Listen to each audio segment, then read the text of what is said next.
If you're like me, I work construction. I do a lot of odd and end jobs, drywall, a lot of random stuff, mostly.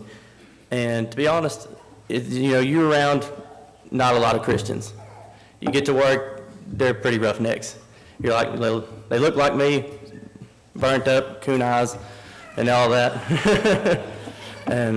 But you never really have a good, conversation with them, because it's always, they're mad about something, they're yelling at you to go get something, or they're mad that they got to work late, and they're mad that they got to stay away from home.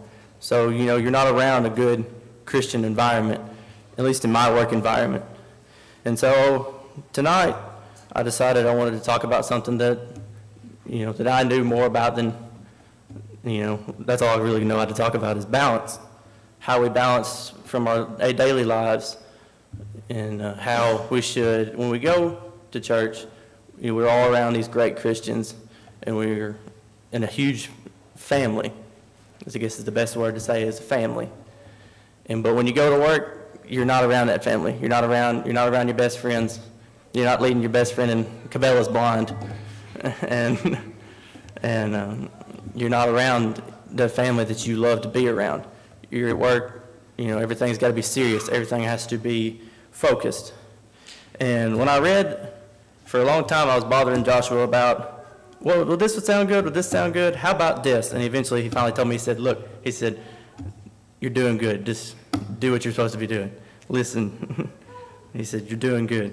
And so I read for a while, and I actually found this verse at Canton Audi. And it really spoke to me, because to stay fast and immovable. And that really spoke to me, because when you're at work, you got to stay immovable. Once you get out in the job or out in the world, you're not around that family anymore. So you really have to let your light shine just brighter, And that really spoke to me, because when you're out there, it's not, you're alone most of the time. And so leading into that, if you'll turn to Galatians 1 and verse 10. For I am now seeking the approval of man. For am I now seeking the approval of man or of God? Or am I trying to please man? If I were still trying to please man, would I not be a servant of Christ? And a lot of the times, I've struggled with it a lot of the times. You get out on the job, you kind of just want to blend in, keep your nose to the grindstone and just never talk. You just try to stay quiet and just press onwards. And sometimes that's the worst thing you could possibly do. I had a guy that I was working beside for a long time, never knew he was a Church of Christ guy like I was. And one day it was like 100 degrees in the middle of Spring Hill pouring a slab. And I said, I hope I make it to church tonight. He said, me too. And that started a conversation that ended up leading to one of the guys on the job going to his church. And it really amazed me knowing that the more you let your light shine just outside of this building, the more amazing opportunities and develop. And that's what really spoke to me about this verse, being, am I seeking man's approval? Am I going out every day? Am I just, everything that I learned this Monday morning, forgot it, ain't no more, I don't remember it. Or am I going out, what I've learned, and improving on that? Am I really helping others? Am I trying to help others? And that's always motivated me, or tried to motivate me. And that's what really spoke to me. In the last verse it said, I would not be a servant of Christ. If I didn't do that, I wouldn't be a servant of Christ. If I didn't just give it my all every day to show the world that, hey, look, I'm a Christian. If people don't see that, then you're not really being a servant. And that what really led to my final verse tonight. It'd be 1 Timothy 4 and verse 8.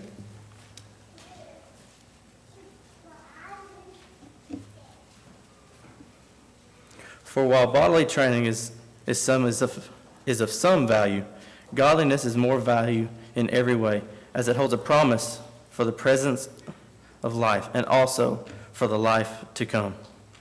And that is how I kind of want to close, because you can do all the training in the world. You can try and be the nicest guy in the world.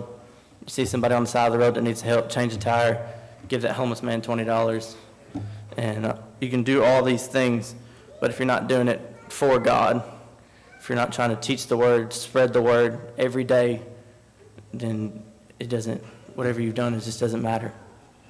You have to literally put your nose to the grindstone every day when you step out of the building, step out of the house. I know every morning when I wake up, most of the time my mom and my dad really have to get on to me. You're going to be late. I got time. You have to drive 2 hours. Okay, I don't have time. And I'm rushing out the door. And a lot of the mornings I don't think, need to stop, relax. I get to work, like 5 minutes before I'm supposed to be there. Everybody's flipping out and everybody's stressing out. And, I don't really focus on, okay, I need to take a breath and then let God take the rest. Most of the time, you get in a hurry and you just stumble. And you just, you're quiet for the rest of the day and you don't really focus on what you're supposed to be doing. And you don't really focus on what the promise is, the presence of life that I liked about the final of this. Because this is not, forever. When we're on this earth, we're not here forever. One day you're not going to be here. But if you follow and you do what you're supposed to do, you'll be in heaven with him.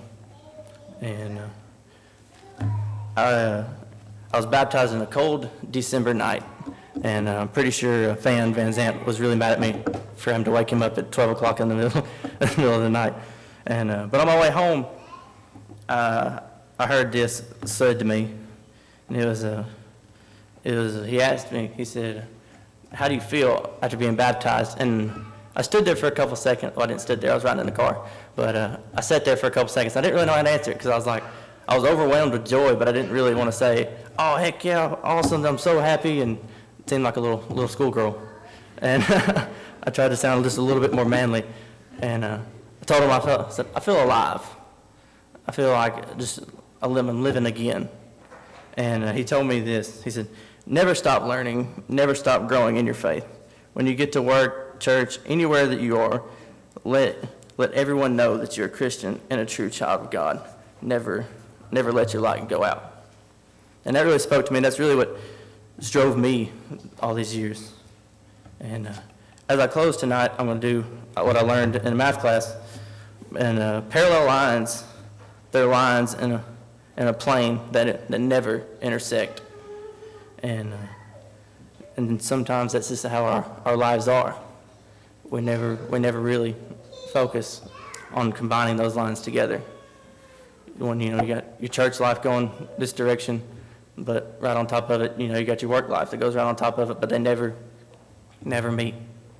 And if you struggle with that tonight, or if you need any help at all, come while we stand and sing. Like Jesus.